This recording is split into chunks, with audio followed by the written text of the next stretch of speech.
Class 2020, de mi parte, Martin Conway, y en nombre de Contamac. En este segundo capítulo de nuestra serie de parámetros de materiales analizaremos la humectabilidad, un componente clave para la comodidad del usuario, y veremos cómo se mide el ángulo de humectación de los materiales.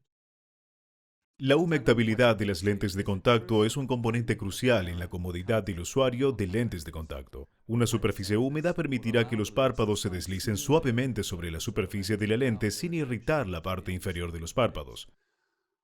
Además, para los contaminantes es mucho más difícil adherirse a una superficie húmeda que si se permite formar parches secos en la superficie de una lente. Puede que le sorprenda saber que el ojo humano promedio parpadeará 11.000 veces durante el transcurso del uso de un día normal.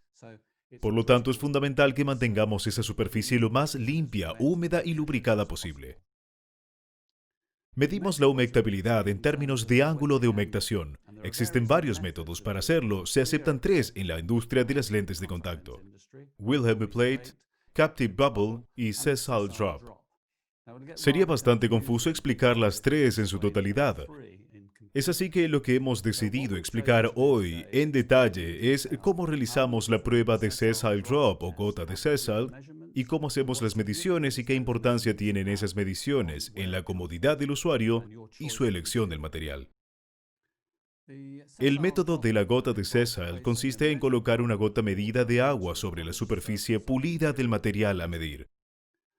Cuanto más resistente sea el material al flujo de agua a través de la superficie, más peso de agua se suspenderá sobre él. Entonces medimos el ángulo que forma la gota con la superficie de contacto del material y eso determina el número de contacto. Como sugiere el nombre, cuanto mayor sea el ángulo, menos humectable será el material. Ahora veremos un breve videoclip que muestra a uno de nuestros científicos realizando las mediciones de la gota de Sessile en el laboratorio y les explicaré las distintas etapas del procedimiento. Esa pistola que ven ahí es un dispositivo antiestático que elimina la electricidad estática de la superficie después de que la lente haya sido secada. Obviamente, el roce puede generar estática en la superficie de la lente. La superficie de este botón se ha pulido para que coincida con la de la lente terminada y luego se introduce suavemente una dosis medida de 10 microlitros de agua en la superficie del material con la jeringa.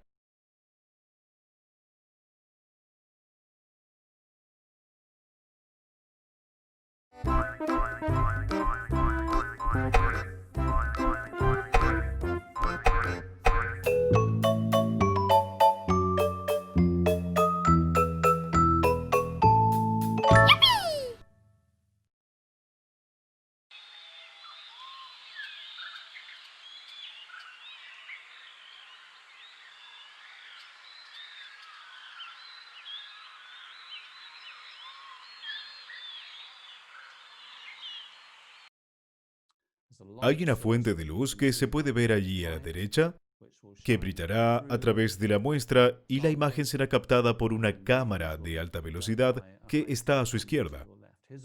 Aquí hay una vista a través de esa cámara, y es ese ángulo que forma la gota lo que mediremos.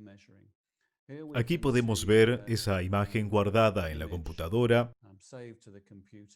y en realidad se coloca una línea de base en la imagen para eliminar ese reflejo que se puede ver allí y que podría darnos una lectura falsa.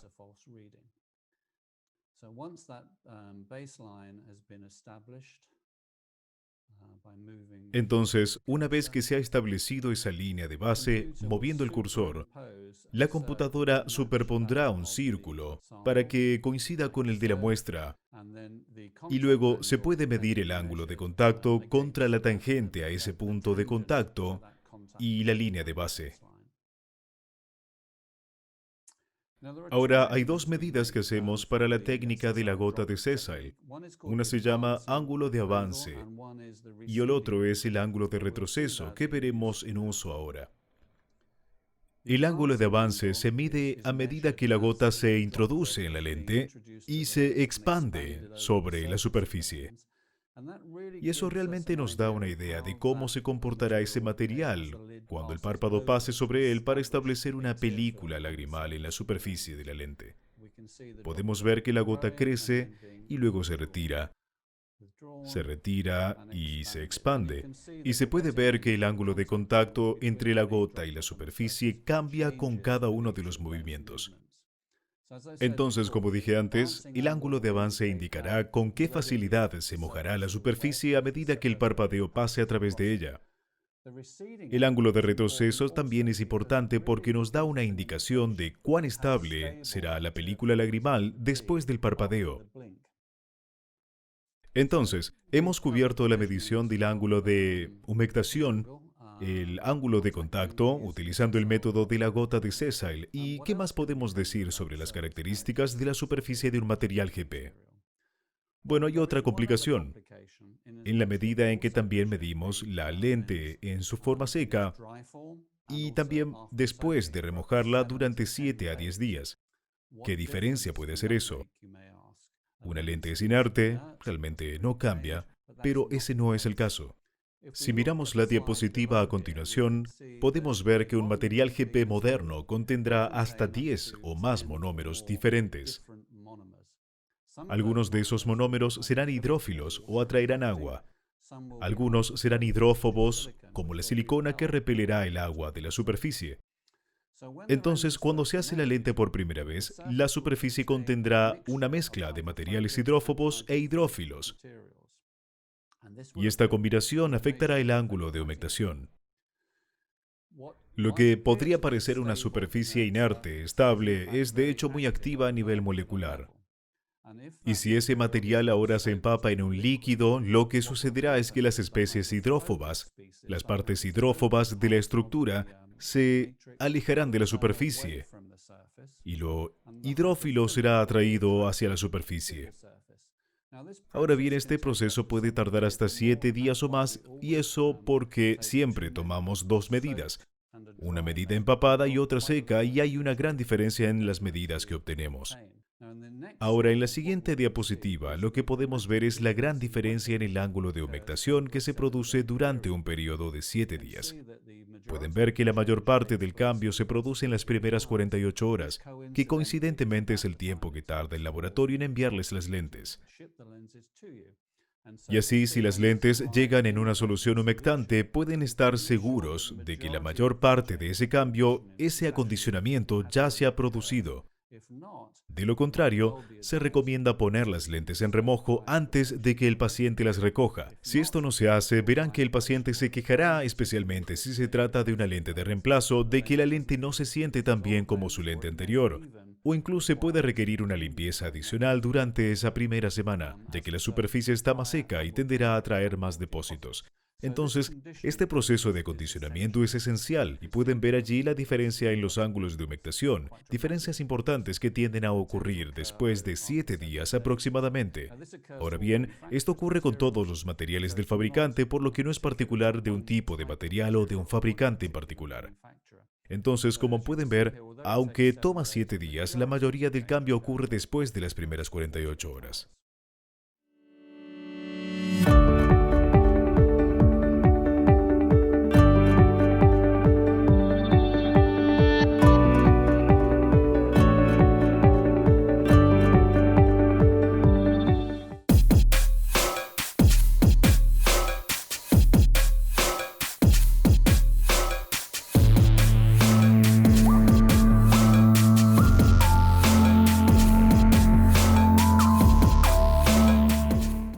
Este cambio es reversible. Si una lente está completamente acondicionada y humectable y la superficie está funcionando bien, y el paciente está feliz, si algún lípido que son hidrófobos entra en contacto con la superficie, es decir, si el paciente no limpia la lente correctamente y se deja el lípido en la superficie durante un periodo de tiempo, este proceso de cambio puede revertirse. Y el lípido, al ser hidrofóbico, atraerá las especies hidrofóbicas del monómero a la superficie de la lente y se desarrollará un parche seco debajo del lípido. El paciente vendrá quejándose de visión manchada y verán el lípido. Le quitarán la lente, la limpiarán con un surfactante y en una inspección visual parecerá estar perfectamente limpia. Sin embargo, cuando vuelvan a colocar la lente en el ojo, después de parpadear, notarán que hay un parche seco que tiene exactamente la misma forma que el lípido que acaban de quitar. La opinión inicial de la mayoría de los profesionales es que hay una falla en la superficie y devolverán la lente al fabricante. Se espera que la devuelvan en una solución humectante, lo cual permitirá que se produzca este cambio. El fabricante recibirá una lente y no verá ningún problema con la superficie. Esto podría evitarse si el médico simplemente limpiara el lípido de la superficie y dejara que la lente se remojara durante 48 horas. Como experimento, probé esto en mi propio ojo. Tomé una lente escleral en perfecto estado, puse un poco de vaselina en la superficie de la lente y la dejé durante un fin de semana. El lunes por la mañana entré y limpié el gel de vaselina de la superficie de la lente y puse la lente en mi ojo. Y, como podemos ver, que después de un parpadeo, podemos ver el parche seco, que aparece exactamente donde estaba la gelatina, la vaselina, en realidad en su lugar. En resumen, aunque esta presentación se concentra en el método de la gota de Cecil para medir el ángulo de humectación, los principios se aplican a los tres métodos. Para que un profesional pueda comparar correctamente, necesitará saber qué método se utilizó, si el número al que se refiere es el ángulo de avance, el ángulo de retroceso y también si el material medido estaba realmente húmedo y empapado durante 7 días o si estaba seco. Y si aparecen manchas secas en un material, retírelas y dejen que se lleve a cabo el proceso de reacondicionamiento. Muy bien, espero que hayan disfrutado. Este es el segundo capítulo de la serie sobre propiedades de materiales de Contamac y espero verlos pronto en el tercero. Gracias y adiós.